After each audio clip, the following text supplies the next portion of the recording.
Le vendredi 20 mai 2022, les rideaux sont tombés sur la 15e conférence des parties de la Convention des Nations Unies sur la désertification et la sécheresse, débutée à Abidjan le lundi 9 mai 2022. Pour financer le programme dénommé Initiative d'Abidjan, qui vise à stimuler la durabilité environnementale dans les principales chaînes de valeur, tout en protégeant et en restaurant les forêts et les terres culturelles dégradées, la Côte d'Ivoire ambitionnait de mobiliser 1,5 milliard de dollars lors de cette COP, soit environ 825 milliards de francs CFA. Elle a finalement dépassé cet objectif et a recueilli la somme de 2,5 milliards de dollars, soit environ 1375 milliards de francs CFA. Lors de la conférence de presse de clôture de COP, le vendredi 20 mai 2022, au Sofitel Hôtel Ivoire, Alain Richard Donwayi, le président de la conférence, a salué ce résultat. Les 2,5 milliards obtenus ne vont pas, le milliard supplémentaire ne va pas attendre.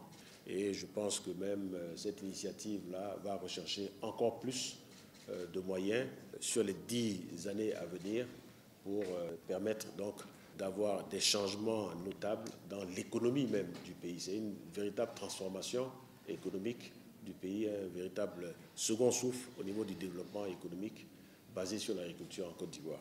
Alors que la durée de réalisation du programme passe à 5 ans au lieu d'aller de 7 ans, soit la fin en 2027 et non en 2030, Alain Richard Donwayi a indiqué que la totalité de la somme recueillie sera investie. L'ex-ministre ivoirien Alain Richard Donwayi conduira jusqu'en 2024 la présidence de l'UNCCD. La COP 15 ayant arrêté plusieurs décisions au nombre desquelles l'engagement à accélérer la restauration de 1 milliard d'hectares de terres dégradées d'ici à 2030 et l'a promis de faire accélérer la mise en application des décisions prises. Entre autres, l'utilisation de l'initiative d'Abidjan comme projet pilote dans chacun des pays membres de la COP. Pour sa présidence, il a appelé à être jugé au terme de son mandat sur les résultats qu'il aura sur le terrain. Pour lui, la question de la sécheresse et de la dégradation des sols touche tous les pays, qu'ils soient riches ou pauvres. Il a ensuite lancé ceci. Notre rôle, ce sera de faire en sorte que cette question de la sécheresse, cette question de la dégradation des sols soit portée à la hauteur de toutes les autres questions qui touchent le climat et la biodiversité.